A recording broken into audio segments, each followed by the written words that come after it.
I'm going to respond. Well, actually, my question is very specifically to Marta Dyczok. But before I make that question, if you don't mind, I'm going to make a very short comment. My name is Mikhailo Vinnytsky, and I'll be speaking on Wednesday, so I'll have an opportunity to say some more things. But I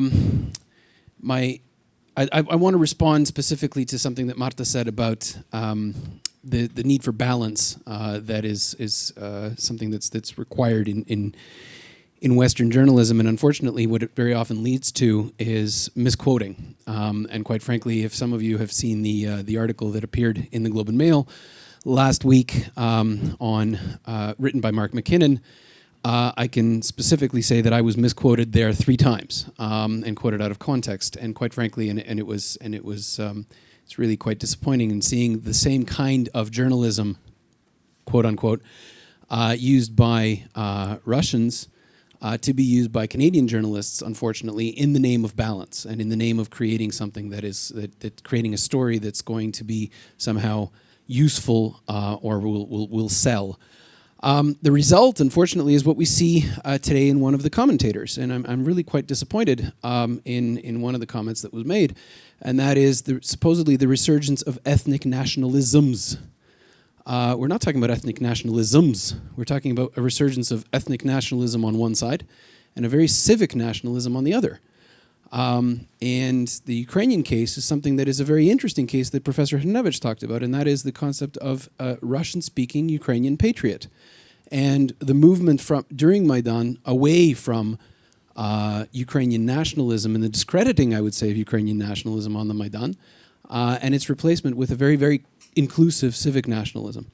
My question, I guess, to Marta is a very specific one based on all of this, and that is, President Putin has made it very clear to his domestic audience that he is fighting a war not in Ukraine. He's fighting a war against the United States, and he's fighting a war against Western civilization. As soon as in the West we start talking about a clash of civilizations, we get into a problem.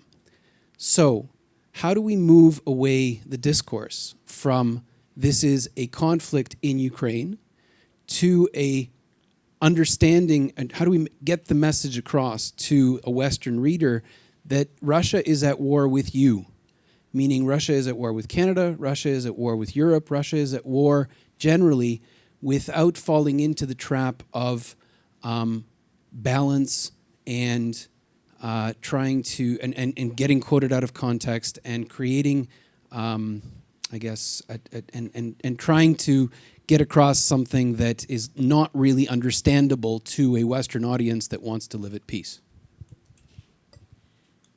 So, it was you. Okay. Thank you.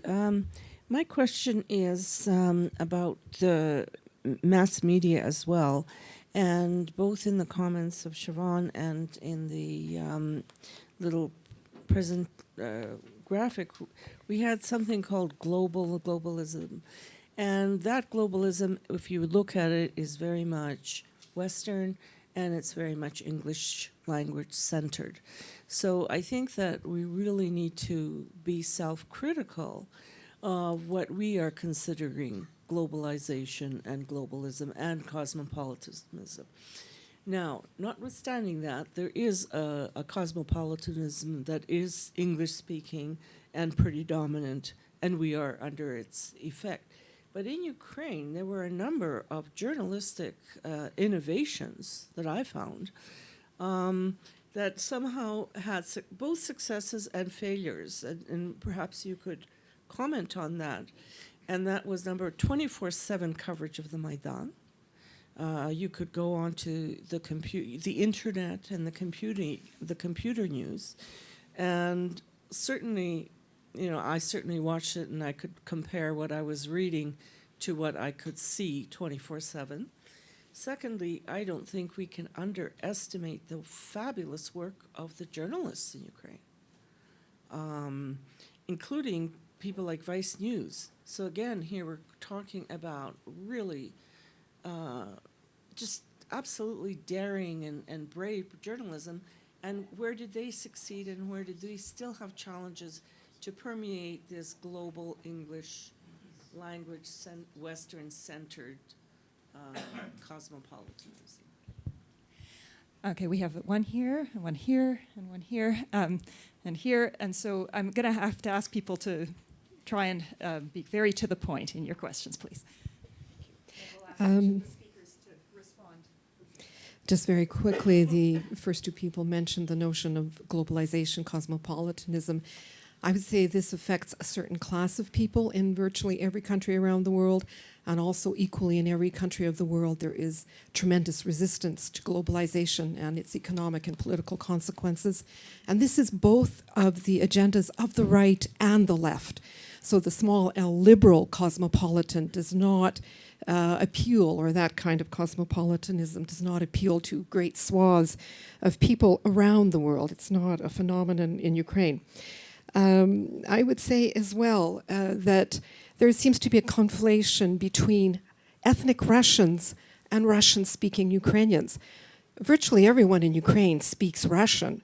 Not everyone in Ukraine speaks Ukrainian. And many ethnic Russians are now identifying themselves with Ukraine as a state, not as an ethnicity. I think that's an important distinction. I would also add that in Western Europe, the rise of nationalism, and a very rabid nationalism, is very striking. And I would think if we look at Le Front National and Marine Le Pen, she is far more insidious than what we see in Ukraine. Okay, so we have. I want to thank all three speakers for very fascinating talks, and I look forward to reading the articles at leisure and not to be terrorized by the lack of time. I do have a brief question to Dr. Kulyk. I think that the point you made about Ukrainians having become a civic nation is supported by the statements of many other people, and I will give it the example of an article in Euromaidan by Vitaly Portnikov, who is a Jewish intellectual and a journalist. And he talked about the appropriation of nationalist symbols, and he said, we Jews in Ukraine will say Slava Ukraini because it belongs to us just as much as it belongs to others. He does not deny the fact that Ukrainian Jews have suffered in Ukraine the way French Jews have suffered in France. But now Ukrainian Jews, like French Jews, feel fully Ukrainian. And I'm wondering whether in your studies you have included the point of views of the Jewish segment of the population, as well as the Muslim segment of the population. Thank you. So two last quick comments, and then we'll ask our speakers to finish. The common theme is Russian propaganda. The overarching goal of that propaganda is to preserve a kleptocracy in power indefinitely. And the war is fought on three fronts. Dr. Dyczok describes the front, the international front, of painting Russia as the aggrieved party and someone that is really fighting against very negative behavior on the part of others, painting a very false narrative, but nonetheless, that's the front they're fighting there.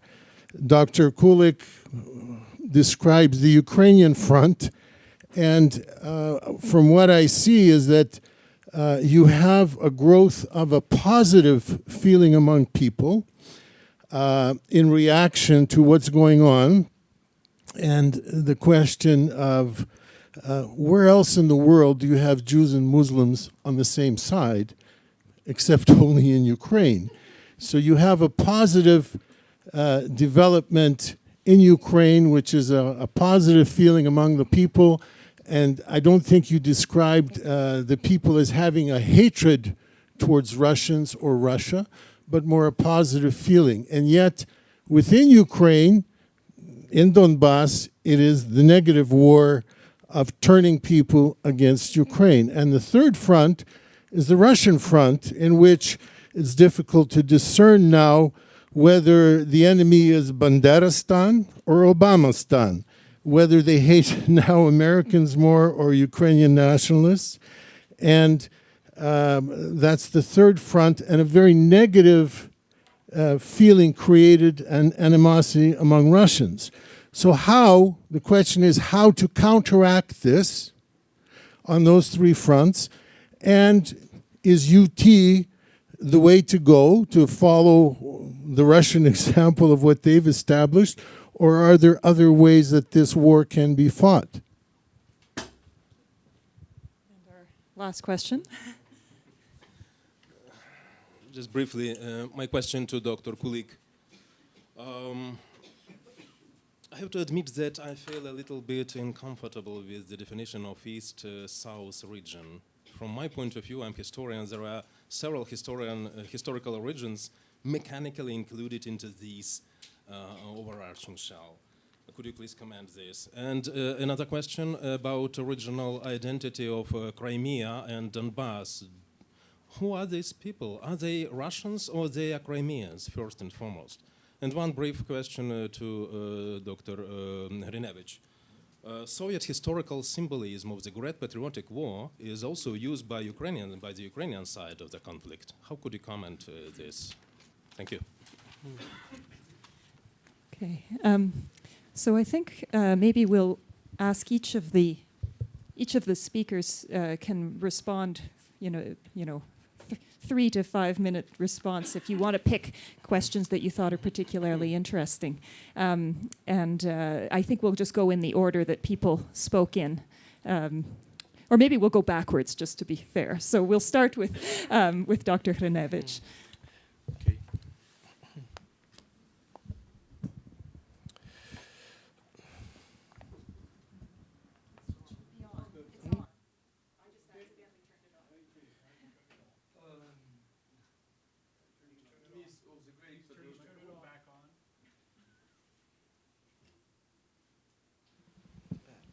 Okay. The myth of the Great Patriotic War was created during the war. And the first this myth created in Ukraine. Khrushchev and Ukrainian Communist Party and so. And mostly it's myth about the participation of Ukrainians in the Red Army. And we have now very interesting situation when in Russia said that Ukrainians only 16% were in the Red Army. It's during the offensive liberation, where the Putin not invited to the Poland to the Oswiecim celebration and all of this about the Holocaust events. And now in Ukrainian, between the Ukrainian historians and politicians, such mess. They don't know how to use this myth, because it's a great patriotic war. Myth became the enemy war for Ukraine now. It's if you take the Maidan and anti-Maidan. Anti-Maidan was red banners, Soviet scenes, Soviet Georgievskaya Lenta, St. George ribbon, and so. In opposite, Banderist songs, Slava Ukraina, Geroyam Slava, and so. There was conflict of memory was on the Great Patriotic War. And now I don't know how in the future we will solve this problem, because from one point in the Red Army were more than 20% of Ukrainians. During the liberation of Oswiecim in the 60s army who liberated Oswiecim was more than 60% Ukrainians. It was army of the first Ukrainian front. And we cannot to lose this myth at all, because Ukrainians participated a lot in this. But I have no response to your question. It's in the process, maybe.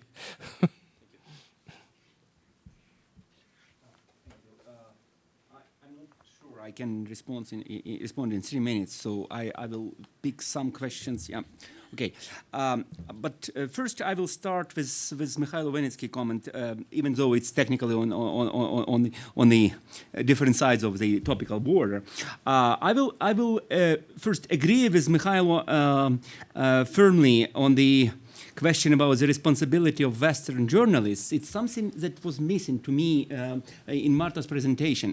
Of course, Ukrainian policymakers, Ukrainian activists lacked some skills to present their cause, their struggle smartly to the international audiences. But at the same time, I believe strongly that it's not only us that are to blame, but also the journalists, because they don't owe anything to us, but they owe much to their societies, to their audiences. And if they realize that Putin is at war with you, with their societies, and not just with Ukrainians, if Putin is at war with Ukrainians, so nobody cares, and it's fair. Ukrainians should care about themselves first, and only to the extent that it is beyond Ukraine, it should care. And actually, any international help that we have is we are receiving to the extent that the West realizes that it is not only about Ukraine, but about the foundations on international order. Otherwise, the response would be much, much more lukewarm than it is. But why should the journalists be so ignorant? Why on earth should they be unable to read Ministry of Interior's Facebook page if now it is internet age and everything is on Facebook? Why should they be justified in not speaking the language and not being able to get any background work before they address any expert and so on? So these are questions which have only one response: imperialism and Orientalism. They are still addressing this obscure country somewhere between Poland and Afghanistan, perhaps, or between Russia and between Germany and China, to the extent they address Afghanistan or Zimbabwe or anything else. And that's something that should stop somewhere, and you Western intellectuals should help to change that. But one important question arises of Mikhailo's remarks is about Ukrainian ethno-nationalism or Ukrainian civic nationalism versus, if I correctly understood you, this Donetsk Republic ethno-nationalist. Partly I can be kind of accused of misguiding Shiban with my maybe less than precise formulations. But my point is precisely, and I fortunately have an occasion to do that now, to show that it is not clear-cut, either civic or ethnic. Definitely it is ethnic in the sense that it is inclusive. Everybody is welcome to be this Ukrainian, no matter origin, no matter language, no matter religion. This is remarkably inclusive, remarkably civic in the sense of openness to everybody. But it is not equally inclusive in terms of the stuff we can together preach, espouse. Portnikov says that the slogan "Glory to Ukraine" belongs also to us Jews. Yes, but it's a Ukrainian slogan. Jews are welcome to share in it, but not necessarily the other way around. Not necessarily that all ethnic Ukrainians Ukrainian speakers will be sharing in some Jewish slogans. It's maybe coming, but much slower. We will become more civic, more civilized, more tolerant, and then maybe we will learn something about Jewish faith and Muslim faith. Unfortunately, I didn't do any specific research on these groups. They are rather small for any statistical analysis, and I cannot even include them necessarily in focus groups. But what I know for certain on Facebook, that their identities are going the same way. They embrace Ukrainian civic identity, and in doing so, they also embrace some of the attributes and slogans and values of this Ukrainian identity, which started as ethnic and now is undergoing this remarkable transformation into civic, into open, but based on Ukrainian ethno-cultural stuff.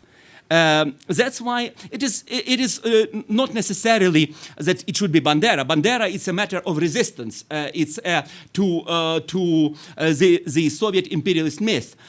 If you hate us for being Banderits, we'll throw in your face that yes, we are proud Banderits. Yeah. But it could be it could have been somebody less overtly anti-Russian. It could have been Shevchenko. It could have been Hrushevsky.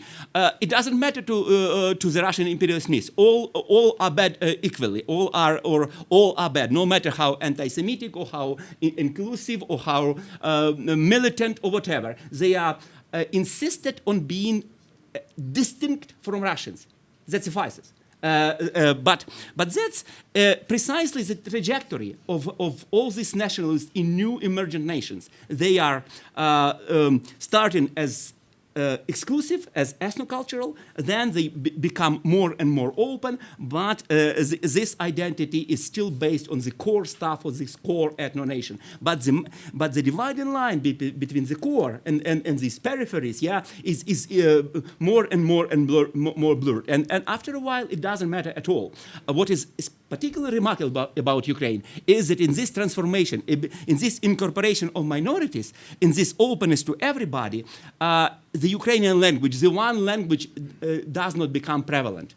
We will retain two languages and all kinds of mixtures of these languages, which will remain probably equally widespread, equally used, but with the understanding that while both are used for communication, only Ukrainian language is fulfilling this symbolic function of the language of our independence, language of our unity, a language of our distinction. Thank you.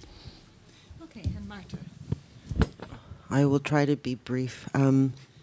Thank you for all the interesting comments and questions and feedback. I think when we look at issues of Ukraine and media, we want to be aware of the gap between normative liberal ideals and reality. That's the point that I was trying to get across. That there's what we want the media to be doing and what we want journalists to be like, and then what the international media system is like and how they actually function. So we're focusing on Ukraine here, but there's a sense that things are not being reported accurately, which I agree. But there was a terrorist attack in Paris where 12 people were killed. That was all over the international headlines. That same time, 2,000 people were killed in Nigeria, and how much attention was that given in international headlines? The media functions very imperfectly. International media, and even BBC, and even Hard Talk, there are always issues with quality. So that gap between what they aim to be, what we want them to be, and what they are, is what I was trying to get at, and why that is why it is. The key question, and I think Mikhailo posed it well and various others, is how do you shift that discourse? How do you explain what is really going on? And some of you, when there's actually two different games happening, there's the liberal game that is imperfect, and then there's another game. And I think some of you may have read that article by Timothy Garton-Ash when he said, you know, we're playing chess and they're playing, excuse me, dupaka. There's two different games going on here, and they're always going to win because we're playing chess, and they're always going to be, you know, playing by different rules. So that is the challenge that media, journalists, scholars, commentators face. And what is the answer to that? I don't have a simple answer. The only thing I can suggest, and this is what a lot of journalists in Ukraine say, is you don't win an information war, a propaganda war, by closing down media outlets and by banning outlets or by launching your own propaganda war. The way you win is by presenting information, by working twice as hard and putting out whatever information you can, as best you can, as often as you can. And my view is that the information war that Russia was originally winning, it's no longer winning that war. And that's in large part due to what you were saying. A lot of journalists in Ukraine have been working very hard to put out that message and to give all those interviews and to counter that information with accurate information. So whereas, you know, in March of 2014, I think a lot of people were saying, a lot of people were saying, well, you know, Crimea really is Russia. And I remember being on the agenda with Janice Deacon, not Janice Deacon, that's my dean, Janice Stein, where she says, well, you know, what everybody was saying at the time, which they had just recently read, well, Crimea was just transferred to Ukraine in 1956, and it's historically been Russia. You don't... 54. Thank you. But people aren't really saying that anymore, right? Because a lot of commentators have been saying, well, let's look at the history and let's talk about Crimean Tatars and filling in that narrative. So that, I believe, has shifted, as has a lot of the other stuff. So that is the only suggestion I have, is the only way to try to make the picture more clear is by trying to clarify it through your own actions as much as you can. I don't know if that addresses, I mean, somebody was talking about Facebook and media convergence, and what's happened with, again, the global media system is convergence. So different media outlets, they all kind of work together. And it's very common to have Facebook cited on television and in a newspaper cited online and so on. That's that process where it's all interrelated. But in order for it to get cited, somebody has to look for it.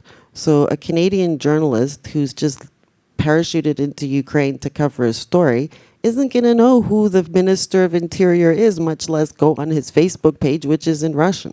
So that, like, if the Minister of Interior wants that journalist to get that information, he has to provide it to her or him.